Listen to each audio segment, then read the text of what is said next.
Welcome, everyone, to the MMA Happy Hour podcast. I am Kyle Anthony, your host for today. We are talking UFC 319, headlined by Khamzat Chimaev and Dricus du Plessis. We're going to be breaking down 4 plays here on the show today. Now, before we dive into the plays, I have a giveaway that I am announcing. It's by the time you're watching this, it's already on Twitter.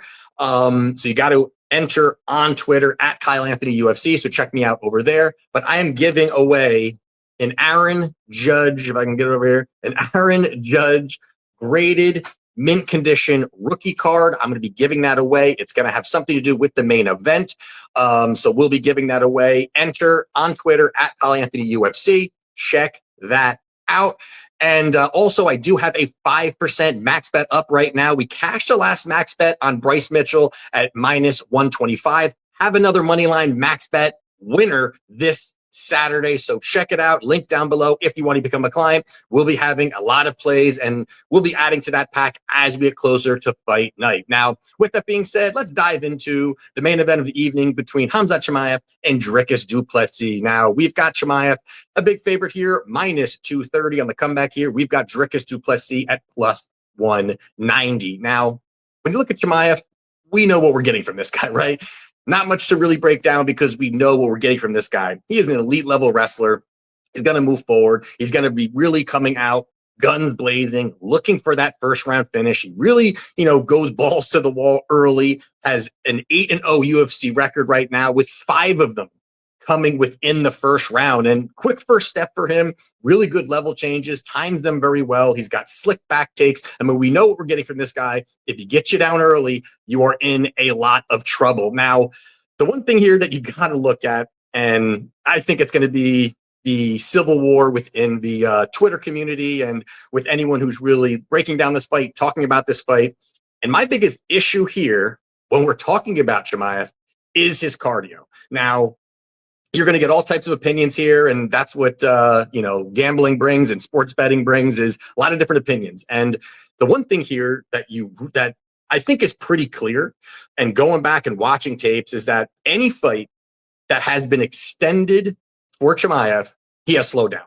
There's clear evidence of that. There's not, it doesn't mean that outside of round 1 he's terrible or by any means, but there's clear evidence after round 1 he slows down.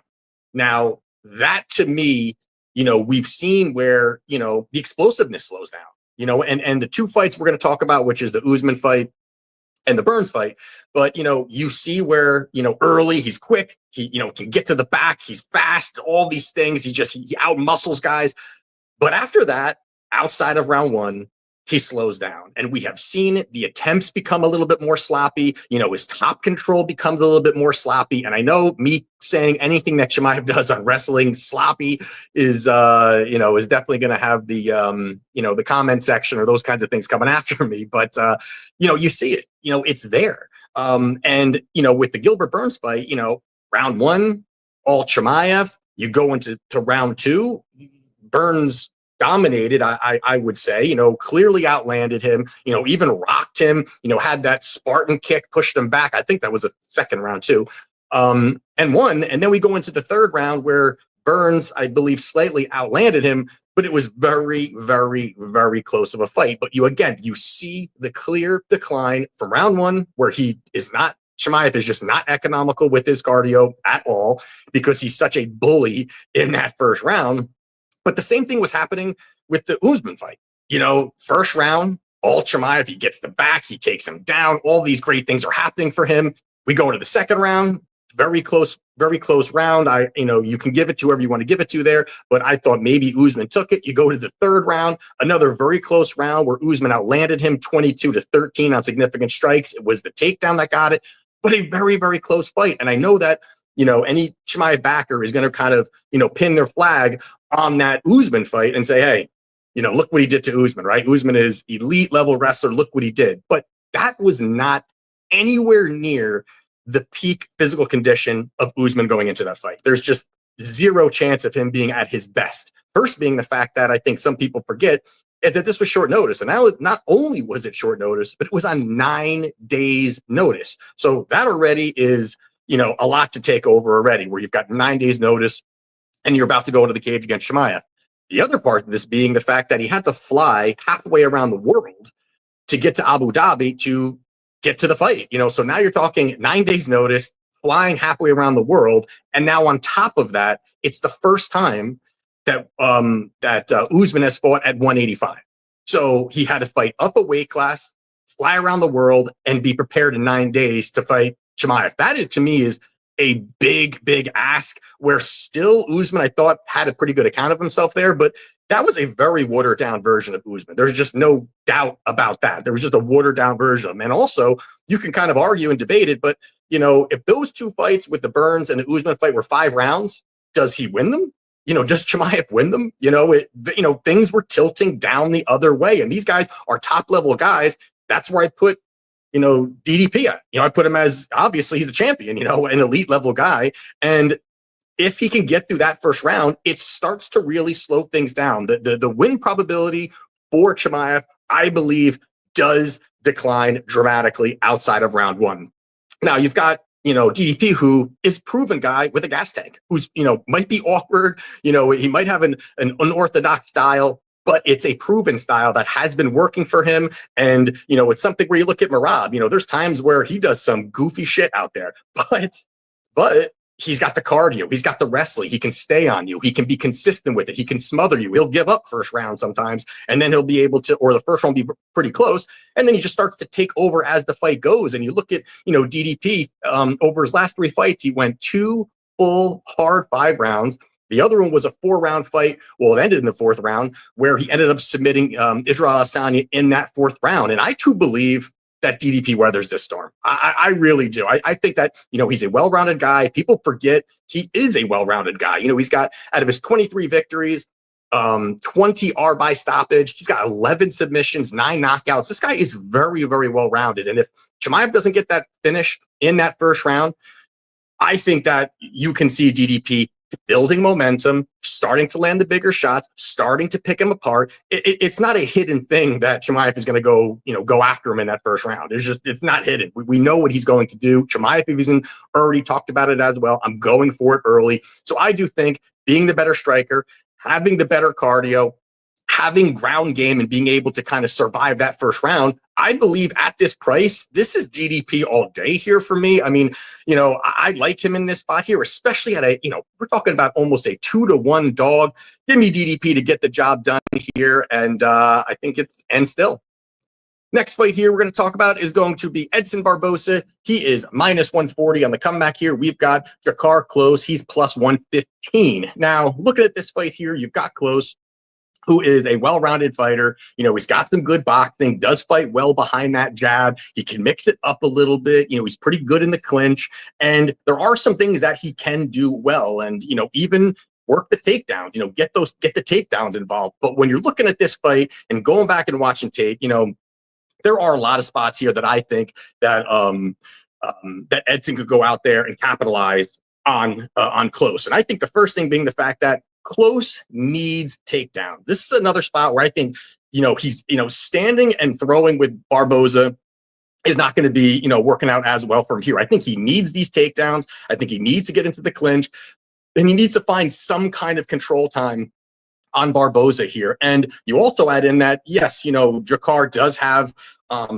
wrestling background. He does have that, but I think it's kind of deteriorating. I think it's kind of a little bit overstated about what he can do well here, where over his last 4 fights, he's 3 for 18 on takedowns. Not that great. Over his UFC career, which is 12 fights, he has a 25% takedown success rate. Again, not very high overall. And then you've got Barboza, who has very sneaky takedown defense. The guy definitely has good scrambling ability, good get-up game. He works very quickly. As soon as he's taken down, he doesn't kind of okay, and deal with, okay, I'm on my back now what? As soon as his butt hits the ground, he is scrambling, he is working back to his feet. And if this fight does play out on the feet, I think it's a massive advantage here for Barboza. I think he's a much better striker between the two. He can mix up those kicks. He's got very snapping kicks. He can work, chop at the leg, work the body. We've seen him have, incredible head kicks and mix those combinations up. He's the far more dangerous fighter between the two, with, more finishing upside. He's got a 5-inch reach advantage. And I think there's just so much more he can do when he's on the feet and when he's out there throwing those combinations, faster hand speed, faster developing combinations here. And I think he's a far more accurate striker. And then you got Klose here, who doesn't absorb shots very well. I mean, this guy, we've seen him, rocked and dropped in fights that he's won. He's been, blasted a few times here. And I think that we're just not seeing the best version of him at this point. There was a point, especially after Klose ended up having that injury with Jeremy Stevens, where he pushed him at the face-off. But after that, he got a win, but then he openly said, I want to face the worst guys in the division.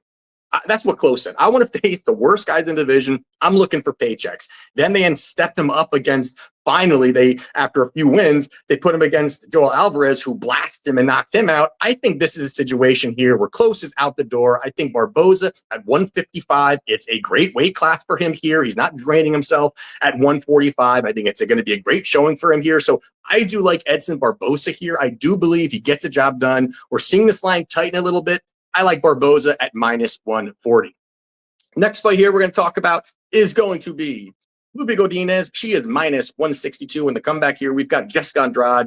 She is +126. Now, this is going to be, really, a situation where you're looking at where Lupi Godinez is, a fighter where, the narrative, not Lupi, I'm sorry, Jessica Andrade, is the narrative really is Andrade washed, right? Is she done? Is this it? You know what I mean? Is this the end?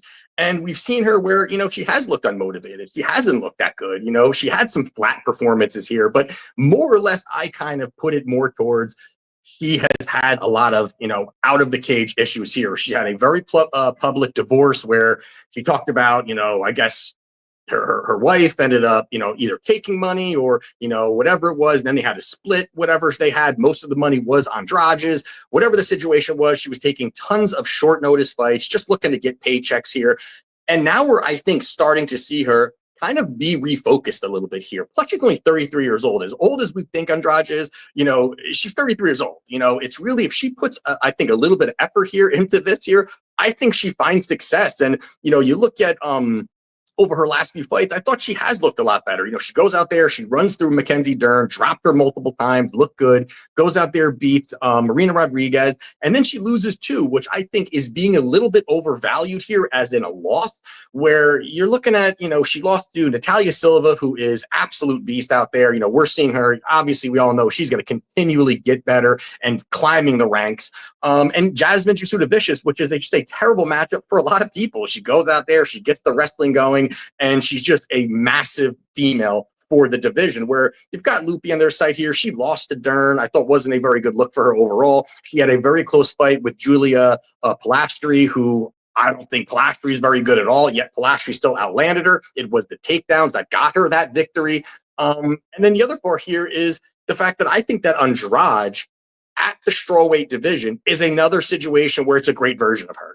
She can be down there. She can really, I think leverage her size, be a size bully a little bit, have that physicality, have that strength advantage here. And she's going to be able to march forward and find success. I think she's going to be able to land big shots. She's going to land the damaging, more impactful shots. She likes to blitz forward, throw big shots. I think that she can kind of steer clear of some of the takedowns that Godinez has. Plus, Lupi, she makes a lot of mistakes. She has a low fight IQ. She doesn't do the right things out there. And I think that at this price we're talking about here, I think that Andrade, she can sprawl, she can brawl, she can keep it standing, land the bigger shots here. And I think plus money on Andrade is a nice spot. So I'm going Jessica Andrade +126 to get the job done. And last one here we're going to talk about is going to be Mikhail Oleksiejczuk -225. And the comeback here, we've got Gerald Meerschaert. He is +180. Now, this is going to be really your classic grappler versus striker type of matchup here. We know we're getting with Gerald here, right? This guy is elite level when you're talking about grappling. He's got elite level submission game. This fight hits the ground. Mikhail is in a ton of trouble where, I think it's just going to be absolute one-way traffic once it hits the ground. You've got Gerald, 37 victories, 29 by submission here. So obviously, again, we know where the path is. We know what he wants to do. It's not a hidden thing here in this situation. But the biggest issue here for me on the Gerald side is the fact that he has poor wrestling. And that, again, is no hidden thing either here, but he's a guy where has had this long UFC career, and he, really wants to fight to get to the ground, but he has an inability to get it there. He's got a 31% takedown success rate throughout his career. Not very good overall, especially being a guy that primarily wants to fight to be to the ground. He's never really increased his wrestling. I don't think any of these things get better for him at 37 years old. And then you've got Mikel, who's 30, who I think that has some ability to get a little bit better here. He's now training at Fighting Nerds here. This was a full camp for him, a full 8-week camp at the Fighting Nerds. I'm not saying that he's all of a sudden going to be this, elite level grappler, but it's a game plan. They're going to come up with a strategy. They're going to just, if they can keep this on the feet. And that's where I think this kind of heads, where it's going to stay on the feet, and I think that you're going to see the slick striking, the slick boxing of Mikey O being able to land it. He mixes up his combinations very well. He goes out there, he works the body, he works the head, and he has a lot of pressure. He's going to come forward. He's going to throw big shots. He's got power in his hands. He's a far more harder hitter between the two. And also he pushes volume. So that, that first round is going to be a lot where he's going to be looking to land the big shots. But I just don't think Gerald really has any type of ability here to, he's very slow. He's very plodding. His combinations are slow. His footwork is slow. I don't think he cuts distance very well at this particular point in his career. And also, you look at is that, Mikel, this guy, I think, can find the kill shot here. He's got 20 pro victories. 15 are by knockout in the UFC. Out of his 8 fights, 7 are by knockout, and all in the very first round. I think that you've got Gerald very hittable in the pocket here. So, I wouldn't mind if someone's going to look for that, first or second round knockout, just because, hey, if that's kind of what he's done. But for me in this spot here, I'm just going to go Mikey O by knockout. That's plus 115 here. I think, a great number here that we're getting, where I think that's really the big win probability here for Mikey O. I don't think he, it's going to be tough for him, which he could win a decision here, but I think that Gerald won't be able to withstand that. I think he's going to really feel the pressure, really feel the power, and I think that Mikey O puts him away. So I'm taking Mikel Oleksiejczuk by knockout plus 115. So there you have it for my plays for UFC 319. If you want to become a client, link down in the description. Again, I've got a 5% max bet play up. I've got other plays added to that pack as well. And if you want to get involved with there it is, the Aaron Judge rookie card giveaway, check that out on Twitter at Kyle Anthony UFC. Check it out. It's there now. Enter. And that's it. We are going to cash this event. I feel great about these spots here. Let's make some money. I'll see you next weekend, and let's cash.